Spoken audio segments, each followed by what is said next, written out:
we're going to talk about women's health and specifically infertility. If you still are on your way, get ready for yourself. Take out your pen, pencil, notebook, whatever that you need. We're going to have a very fruitful discussion today. So get ready. If you know somebody sign up and they are not here yet, ask them to be quick. We still have 4 more minutes to go. So I will see you soon. Hello everybody, welcome to our September webinar. Today's topic is women's health and specifically infertility. So we're so honored to welcome Dr. Lu. So I've known you since 2010, and from then you were teaching in 5 branches already, and you have your own clinic, and then you are also a specialist in infertility at that time. So, but it seems like I never asked you before, like what makes you become a specialist in infertility? So since after I was still while in college, that's back in 1989, that fortunately that I was having interest in Chinese medicine, and then to follow a well-known practitioner in San Francisco. Her name is Dr. Angela Wu. And she is my mentor, and she specializes in treating HIV with TCM, as well as fertility, as well as pain management. But later on, I found fertility reward is more joyful. So that's why that, after I graduated, then I moved on to focus on fertility instead.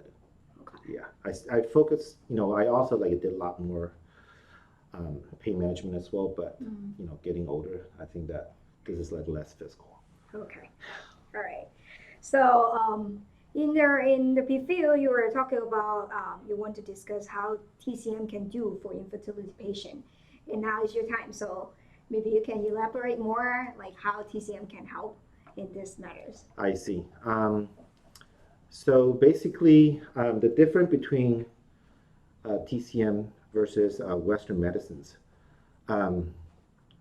Many of you know that Western medicines is based on evidence, but the thing is they're very focused on all the numbers, like hormone numbers, even like your BMI, is numbers.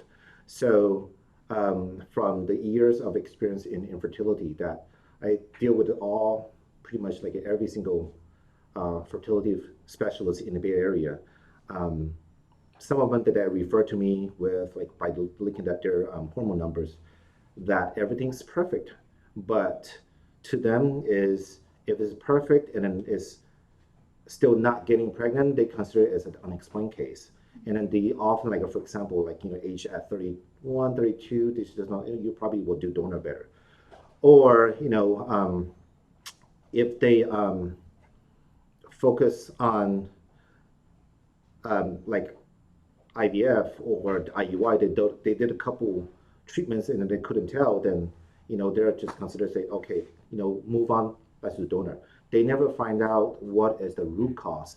The often term that you heard from the doctor is like that you have like low ovarian reserves, or it's the quality of the follicles issues. But for the Chinese medicines that we kind of like listen to the patients, like the body internal voice, or like look like a physical science, and then sometimes we are able to do like a forecast or do like a preventive like a treatments. So in the past, that even right now, I often like when I doing the treatments for the patients, that by taking their pulse, sometimes the patient will be amazing that, you probably will ovulate soon, even if for some of the patients who have irregular menses, or tell them that when the menses will start, or some like the pregnant woman that they're trying to guess their genders, by the time that the only thing they can do is either do like an NIPT around like about 10 weeks, or they have to do the 18 weeks ultrasound to find out the gender. Sometimes by 6 to 8 weeks, as long as there's heartbeat, when we take the pulse, we can tell that what gender will be. They're kind of pretty much surprised. So this is the joyful part, huh? Yeah. Yeah. Yeah. Right. they sometimes they ask me like, are you just like listen to what I said and then make a guess, or no? I said, you know what, when they came up with the answer at the end, like after 18 weeks, or they have the 18, the NIPT result come out, I showed them what I wrote before. Yeah, what I said about the gender. Yeah. Okay. So how about other, like today we are focusing on infertility, but other problem like women's health that causing their infertility, that what is your opinion about that? Yeah, but for example, if we want to like fix fertility issues, first of all we have to kind of like looking at the females like menstrual cycle histories. Um, uh, Many of time that the first thing that we heard is like very common is like menstrual cramps, like in our term is dysmenorrhea. And then for the Western meds that when you have like menstrual cramps, even from maybe like when they're 16 or 17, so the doctor just put them on like birth control pills, or maybe put on IUD just to fix to make them regular, but that actually shutting down their hormones. But in the long term, that actually kind of causing them maybe like amenorrhea, which is like an irregular menses, or the menses doesn't come back, actually just shutting down their hormones. Yeah. But on the other side, what the Chinese medicine can do is that we looking at their physical signs. For example, we ask them, you have a pain, but what kind of pain? So for example, the patient can say that, oh, I have a dull pain or I have a sharp pain. But even at the dull pain, I probably will even ask them, like, okay, is the dull pain is more on the abs, or the dull pain is more on the backs?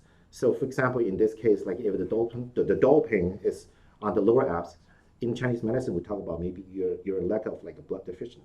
So, or if it's like a back, that we call like a kidney deficient, means that you're running out a little bit of your body essence. But if it's like a sharp pain, then we're looking at the same thing, that I will ask them like a simple questions like, okay, does a heat pad help? And then the patient will say like, well, yeah, heat pad does help. Then we will probably like further elaborate that. Are you eating a lot of like to eat like cold or icy stuff, or like drink cold water all the time? Yeah. But the thing is, like if it doesn't, then saying that what, the heat pad doesn't help, then in Chinese medicine we call it qi stagnation. Maybe that you have a lot of internal stress related issue. So that kind of like differentiate their protocol, huh? Yeah, but also like for example, like like another things that we see a lot is like uterine fibroids. So, but in this case, like the patients sometimes they went through Western medicine checkup, or sometimes they don't. But again, Western medicine doctors probably were still using like birth control pill or IUD to control it, or they sometimes even using like a surgical embolizations, or sometimes using like hysteroscopy or laparoscopy to treat that. But once they taken out the fibroids, if they don't treat the root issue, most of the time they will come back, recurrence happens. So in the Chinese medicines, we look at different cause of it. So we are more of like root-based medicines, or like philosophical. So we try to put a patient in a better stage to have you have better stage into become a fertile, instead of like we try to fix just the problem that we see right now. So for example, like in TCM, that if you have a fibroid, we're looking at, okay, so phlegm heat, so you have like a circulation down there, or you have like qi deficiency. So any kind of the Chinese medicine's diagnosis, we will offer them different treatment protocol, or different type of like lifestyles, or diet change, to help them. Yeah. So actually, in this kind of like when there's an infertility patient coming in, their consultation is really important, that you get the background, because with TCM doctors is going to look into the root of their problem, Correct. the cause of the problem, Yes. instead of just like the symptoms and all that, because the symptoms may be the same, but the cause of it is different. Correct. So, and then it will differentiate our protocol. Mm-hmm. And then a lot of patients, or a lot of people coming to us, like, what is your opinion about their BPT, like basal temperature? Okay. Because there's kind of like, they hear something from their Western doctor, and they hear something from the Chinese doctor. They kind of like want to know what's your opinion in this case. So back in the old days, that I think that the first basal temperature was kind of like starting like back in like 1868, I believe. If I, yeah. And then the ovulation predictor kit that the doctor using today only started in 1970s. So that means that the basal temperature had like 100 years history ahead of the ovulation predictor kit.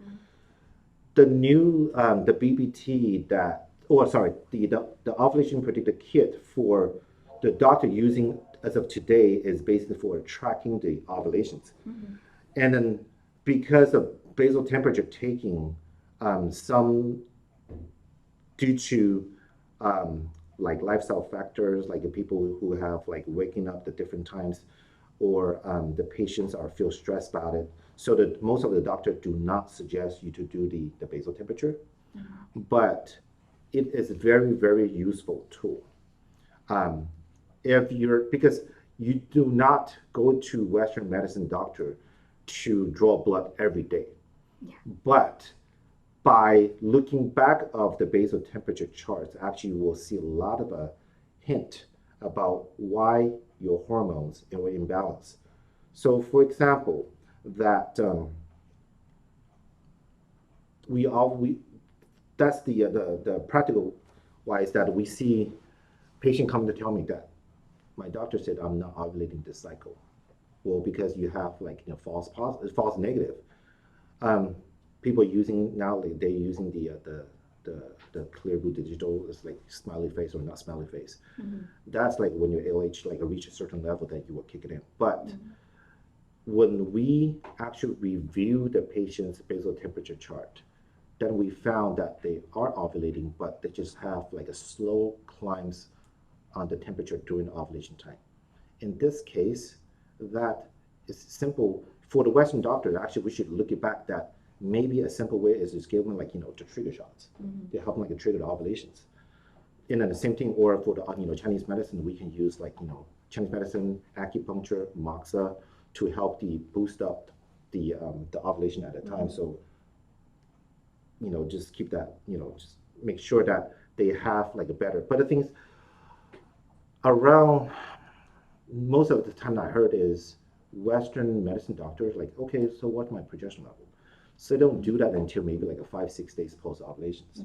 But when you look at the basal temperature, supposedly we need to have like a good temperature climb, like maybe like a 1 degree Fahrenheit within like 3 days. But if you have a 5 or 6 days, but by the time that the doctor run your progesterone level, yeah, it's spiked up already. But during that time, you're losing a good chance for the blood, or losing the chance for your endometrial lining to get to the stable level. So it's very, very good tool. But the thing is that if the person is very stressful, or they try to interpret their own temperature, then I'll suggest that you're probably not a candidate for that. But otherwise, if you have a complete basal temperature for like 2 to 3 cycles, and then you present to the Chinese medicine doctors, like myself, then we can do a lot of reading, and then we will help you to interpret it, and then we will look at that the temperature, even like for sometimes like shifting, then we can tell, oh, maybe you have a stress during that time. So we will, by the time when you come in, we will using our Chinese protocol to maybe like reduce the stress. Yeah. All right, so just now when you're talking about their fibroid, you're talking about like the diet change because of the flame heat. And just now you're saying that people are really stressful, then TCM may help them reduce the stress. So let's come to the next question, that what is your suggestion for the diet and the lifestyle changes for patients have fertility problem? Okay, so this is more like Western diet versus, Chinese medicine diet. Western diet is more about like nutrition fact, but the TCM diet, we base on top of that, plus we try to get more of the property. That is something that Western medicine doesn't care about. So for example, I often tell during my own consultation to my private patients that I will go from 2 sides. One is the lifestyle modifications, which means that first, please sleep by 11 o'clock, 11 p.m., sorry. Because in Chinese medicine, that's when that the liver gallbladder start working, and then the bone marrow start producing the blood, and then the gallbladder and the liver start doing the detoxifications.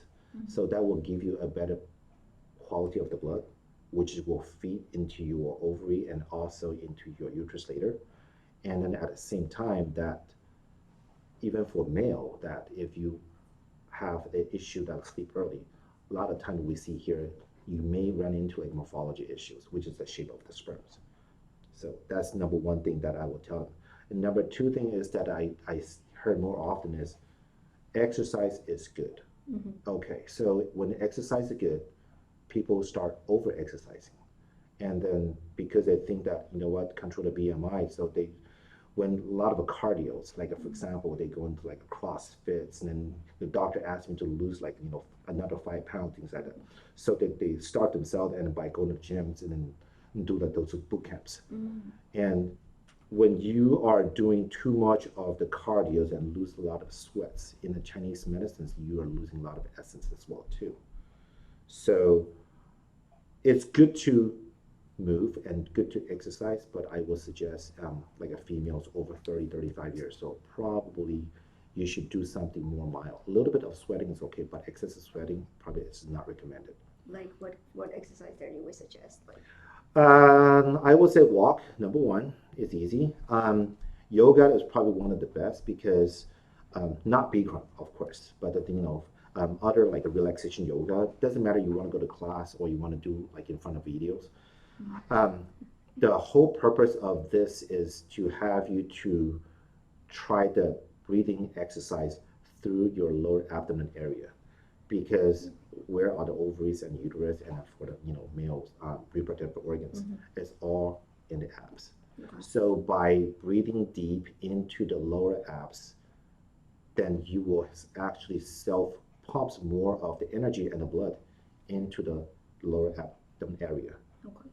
But for people that are doing more of the cardios, you know that even people like some people doing the Pilates, you do a lot of exercising, you know, when breathing like diaphragms up.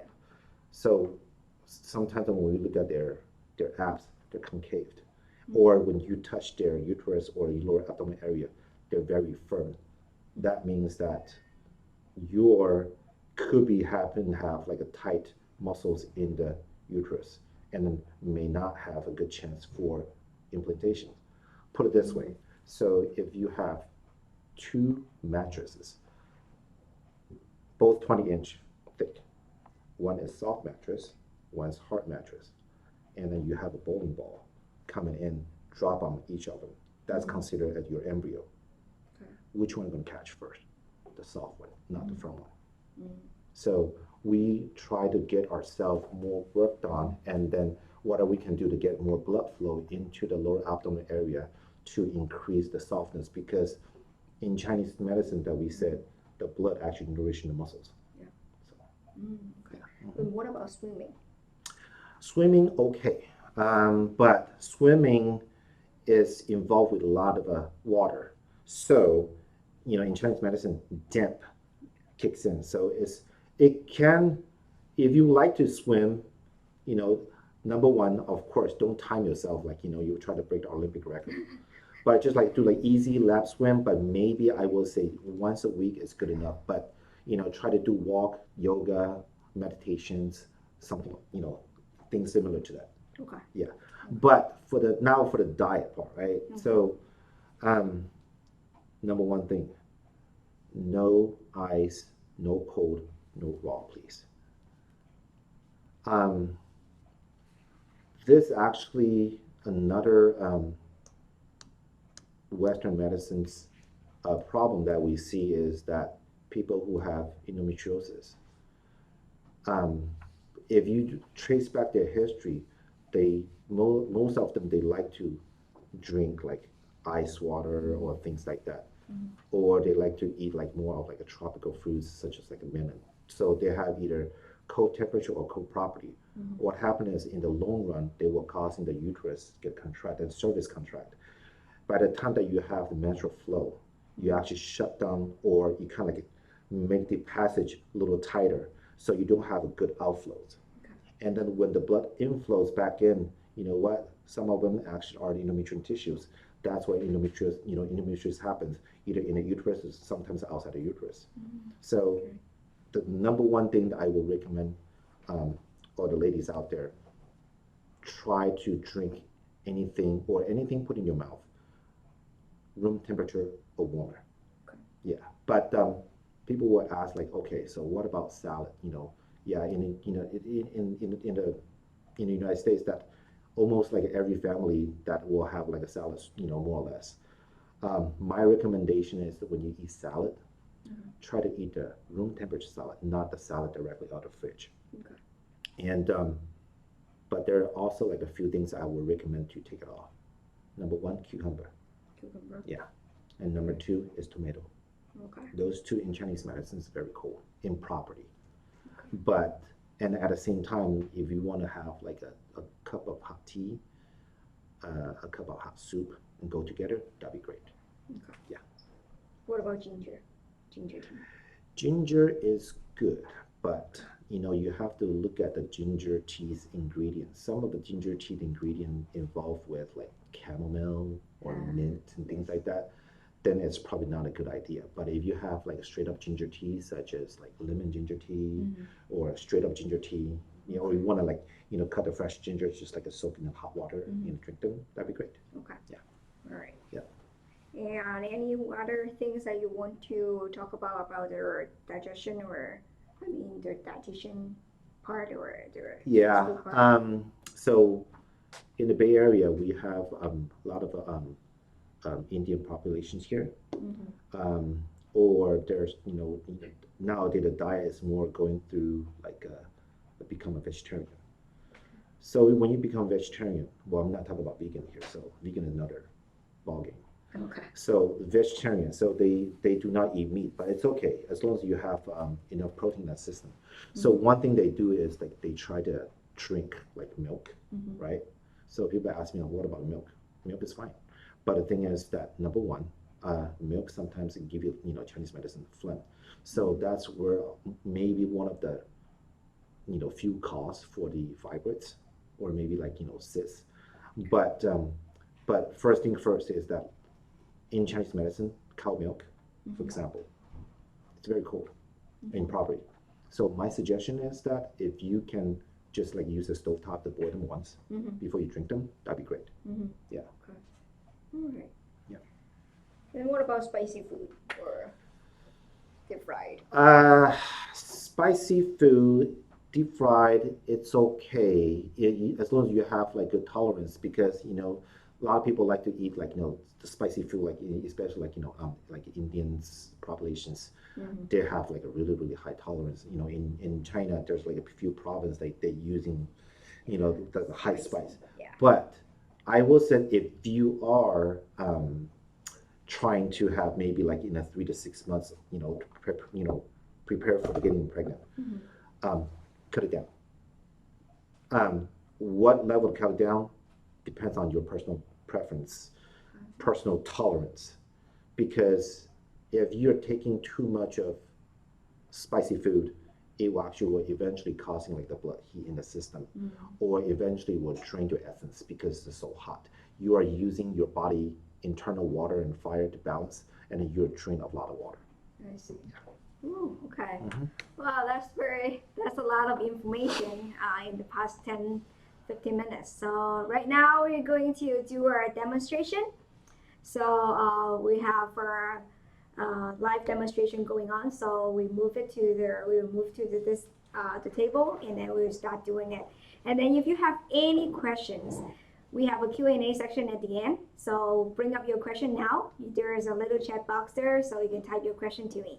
So I will send your question to Dr. Liu, and Dr. Liu will answer accordingly. So right now we have a patient here. Today is going to be a live demonstration. So we will start from taking the pulse, doing some diagnosis before we do the acupuncture. So watch carefully. If you have any questions, just send it to us, all right? So, hi. What can I do for you? What's your chief? Pain during the menstruation. Really? Okay, what kind of pain we talk about here? Dull pain or sharp pain? Sharp. Sharp pain. But does the sharp pain happens on the day that when you have the menstrual cycles, or the day before, or On the first day. on the first day? But once the flow starts, does it go away right away, or it goes away gradually? Gradually? Okay. Do you use heat pads ever? I used before. Does it help? It helped. Okay. And then also, when you have your menstrual cycles, when you have the menstrual cycle cramp, do you like to crawl like this? Or you just prefer people not touching you? Not touching me. Not touching you? I prefer lie down. Lie down, but the thing is, but you like to crawl like this? Yes. Okay, but you still crawl, but you touch yourself, but you just prefer people not touching you? Yes. Okay.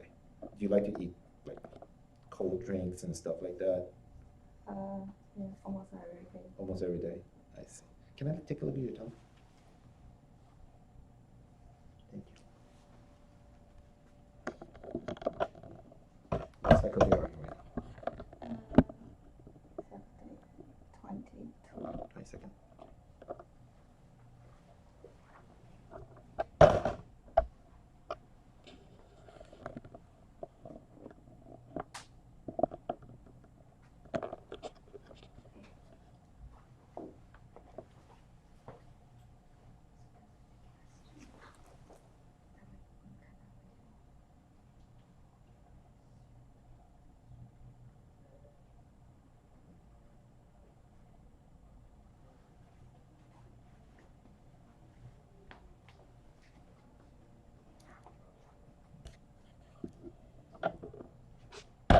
Can I take a look at your nail?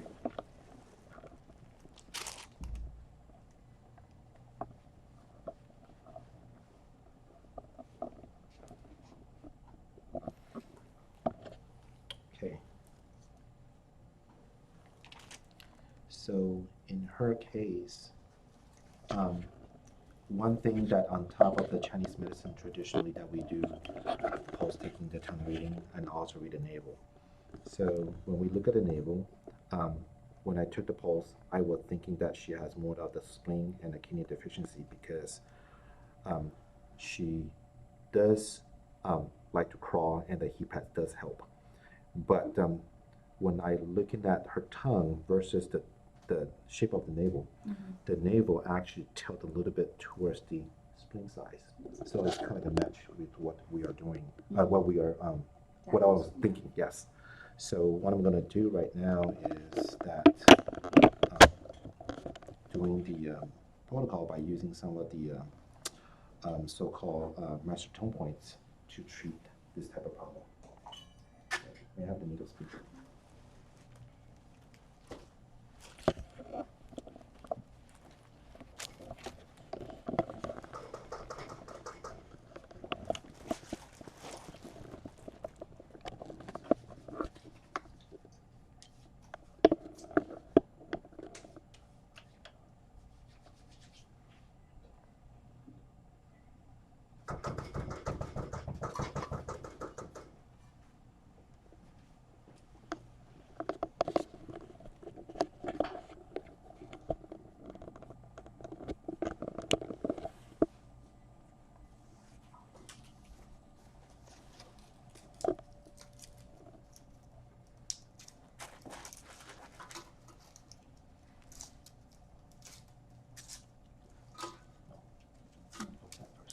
Can I have the 40 gauge first?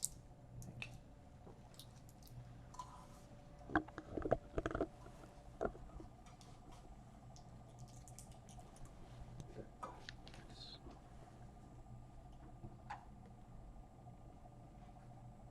And take a deep breath.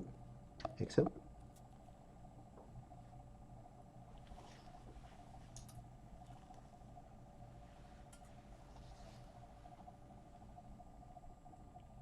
One more time. Exhale. Thank you.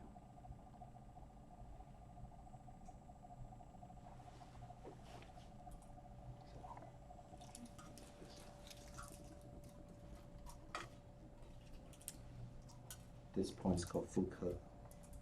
Yeah, basically deal with all kinds of gynecology issues.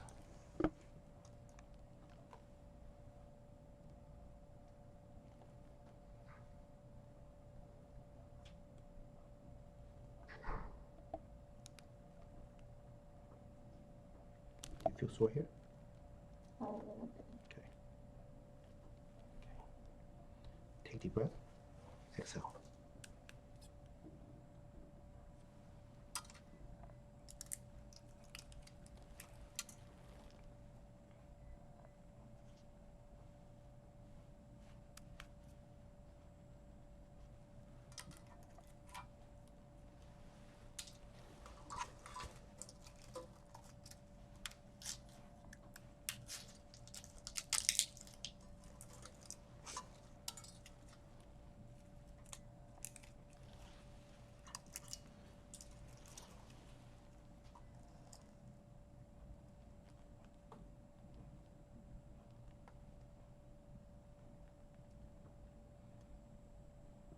In Chinese medicine, there's very specific point locations. Is icky here? Yes. Okay.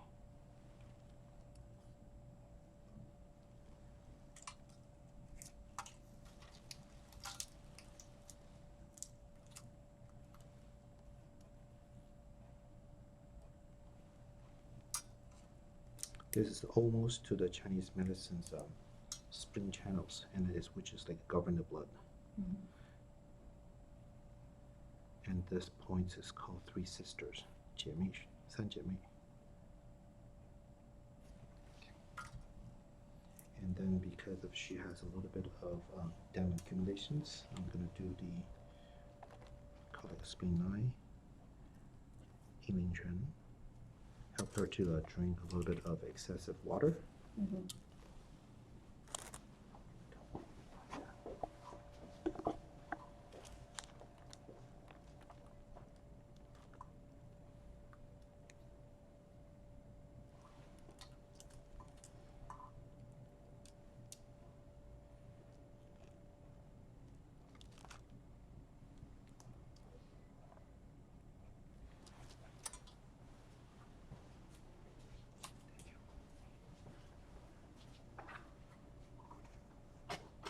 I need one more.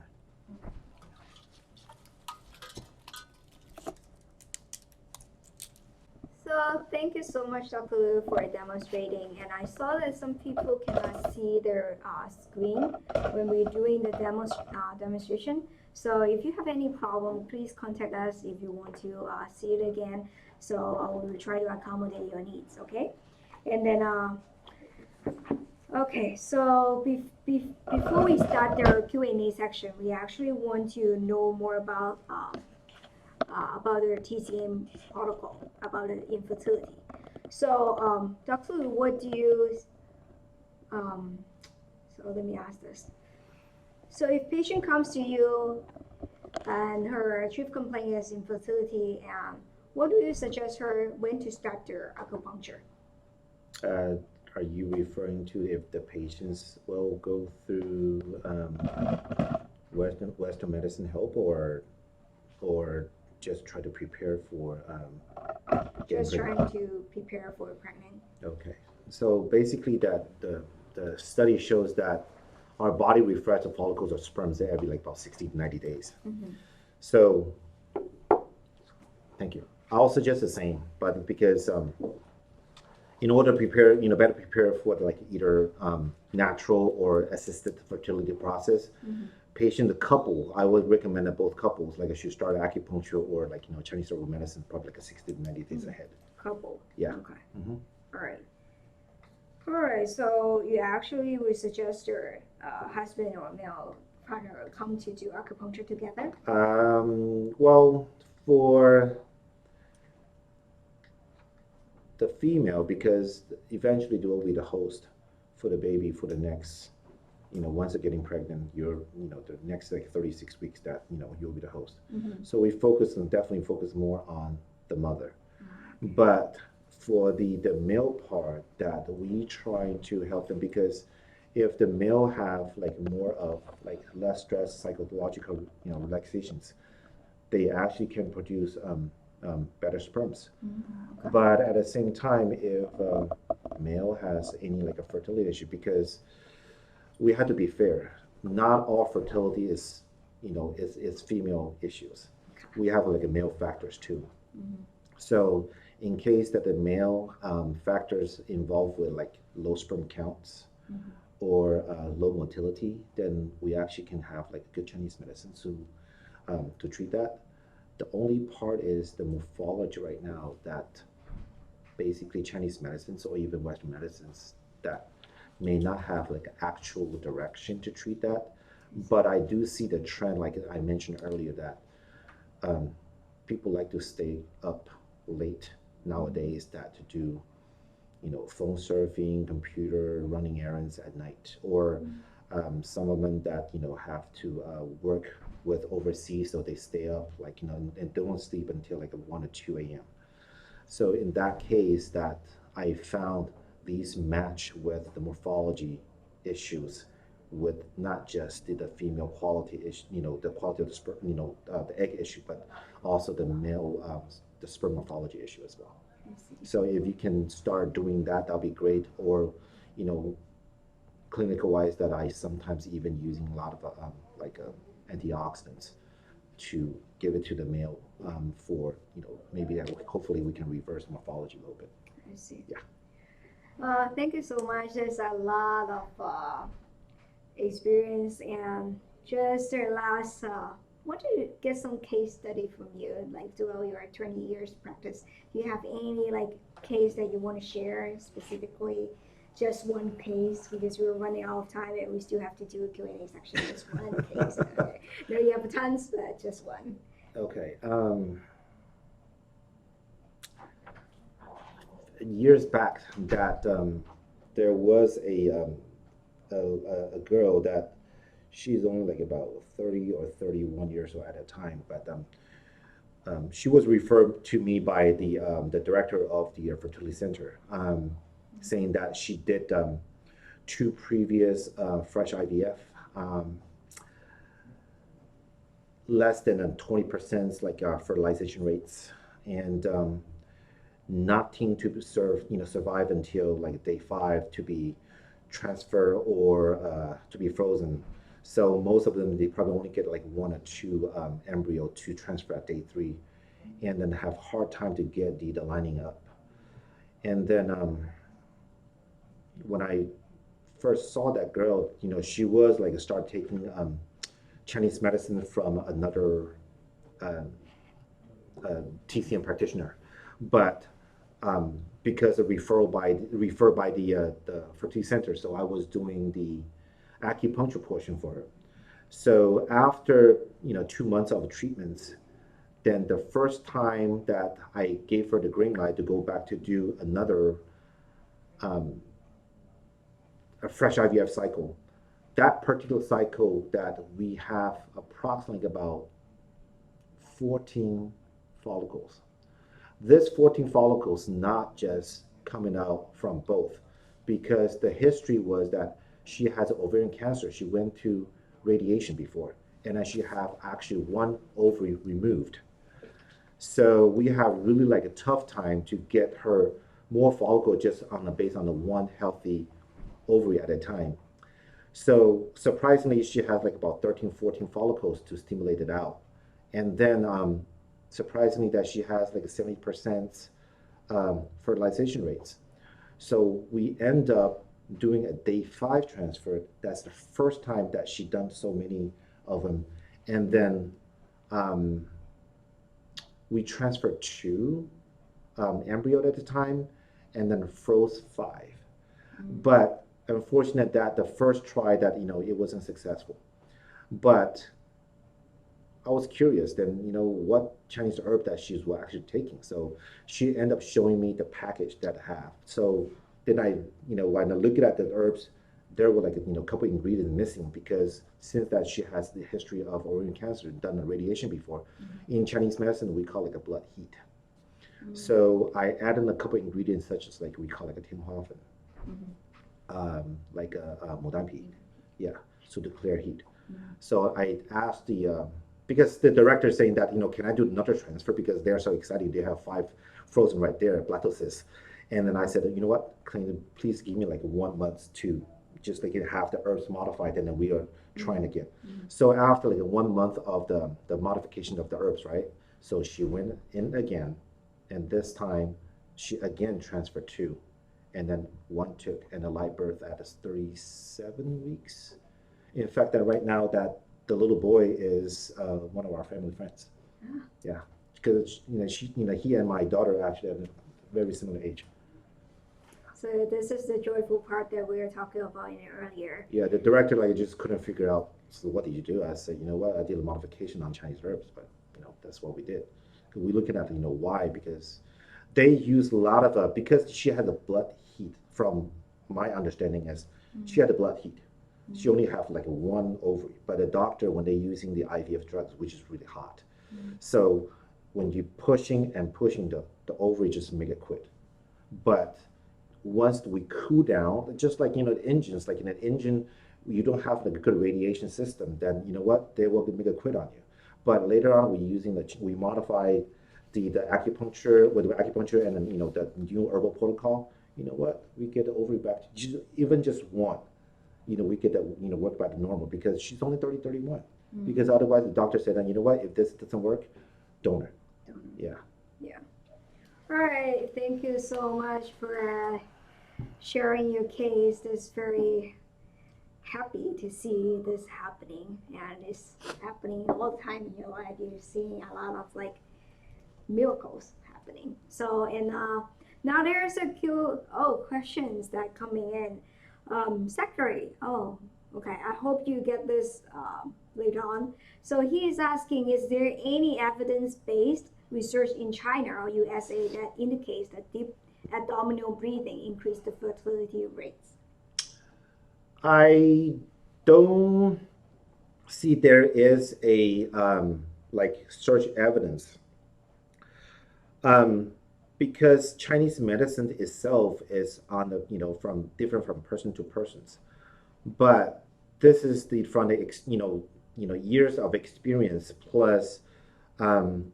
If you like to read about the book about the Qi Nei Zan, maybe there's something that will explain that why the abdominal breathing is so important for the fertility part. Can you spell it out? Qi Nei Zan is CHINEI TSANG. I believe that's how it's spelled at the time. Yeah. ANG. Yeah. Okay. All right. So and also just now you were saying you've been talking about like stressful part. Is there anything that you particularly want to talk about, how to relax or stress, take care of the stress for female and male? Well, the acupuncture is very good for stress, but the thing is that we know that you and I, once we stop this webinar, we have our stress to deal with anyway. But I think that do the meditations, and then because what we do is our stress organ is our liver, gallbladder, so they do the detoxification we just talked about. When we doing our deep breathing, we actually kind of the energy will passing through our diaphragms. Not only the diaphragm, underneath the diaphragm is like the gallbladder, liver is on this side. So when we start pumping it, we actually increase the rate of detoxification as well too. So that will help. Yeah. Well, but the thing is that if you have like a personal hobby, things like that, I definitely suggest that try to find something else besides just work, because work is work. When you go home, it's your body is yours forever. And then but at the same time that people just say that, ask me like, well, when to try, or my ovulations predictor kid saying that I'm ovulating today, or if I see the sign of ovulations, let's try. Please, that's what the word called like make love coming from. It's not just the intercourse.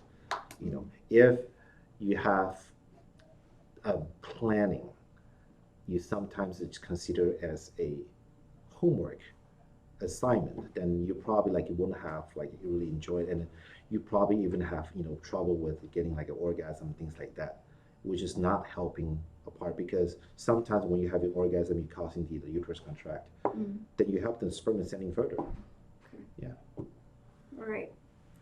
Thank you so much again, Dr. Lu. That's a lot of information today, as I said before.